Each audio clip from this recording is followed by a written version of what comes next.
ప్రజల సమస్యల పరిష్కారానికి జిల్లా పోలీస్ శాఖ ఎల్లప్పుడూ అందుబాటులో ఉంటుందని జిల్లా ఎస్పీ శరత్ చంద్ర పవార్ తెలిపారు. పోలీస్ గ్రీవెన్స్ డేలో బాధితుల ఫిర్యాదులను పరిశీలించి పరిష్కరించాలని ఆదేశించారు. నల్గొండ జిల్లా పోలీస్ కార్యాలయంలో సోమవారం నిర్వహించిన పోలీస్ గ్రీవెన్స్ డే కార్యక్రమంలో జిల్లా ఎస్పీ శరత్ చంద్ర పవార్ ప్రజల ఫిర్యాదులను స్వీకరించి పరిశీలించారు. జిల్లాలోని వివిధ పోలీస్ స్టేషన్ల పరిధి నుంచి వచ్చిన మొత్తం 28 మంది బాధితులు భూ వివాదాలు, కుటుంబ కలహాలు, మోసాలు, ఆర్థిక లావాదేవీలు, సివిల్ వివాదాలు, దర్యాప్తు పురోగతికి సంబంధించిన అంశాలపై తమ ఫిర్యాదులను జిల్లా ఎస్పీ దృష్టికి తీసుకువచ్చారు. ఈ సందర్భంగా ప్రతి బాధితుడి సమస్యను విని ఎస్పీ సంబంధిత పోలీసు అధికారులతో ఫోన్లో మాట్లాడి కేసుల ప్రస్తుత స్థితిని తెలుసుకున్నారు. చట్టపరమైన నిబంధనలకు అనుగుణంగా పారదర్శకంగా నిర్దిష్ట కాల వ్యవధిలో ఫిర్యాదులను పరిష్కరించాలని ఆదేశించారు.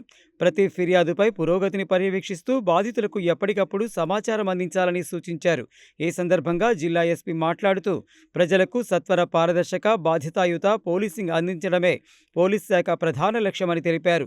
ప్రజలు తమ సమస్యల పరిష్కారం కోసం పోలీస్ గ్రీవెన్స్ డేను సద్వినియోగం చేసుకోవాలని, ప్రతి ఫిర్యాదును నిష్పక్షపాతంగా విచారించి చట్ట ప్రకారం చర్యలు తీసుకుంటామని పేర్కొన్నారు. అలాగే ప్రతి ఫిర్యాదుదారుడికి న్యాయం జరిగేలా సంబంధిత అధికారులు ప్రత్యేక శ్రద్ధ తీసుకోవాలని, ఎలాంటి నిర్లక్ష్యం సహించబోమని స్పష్టం చేశారు.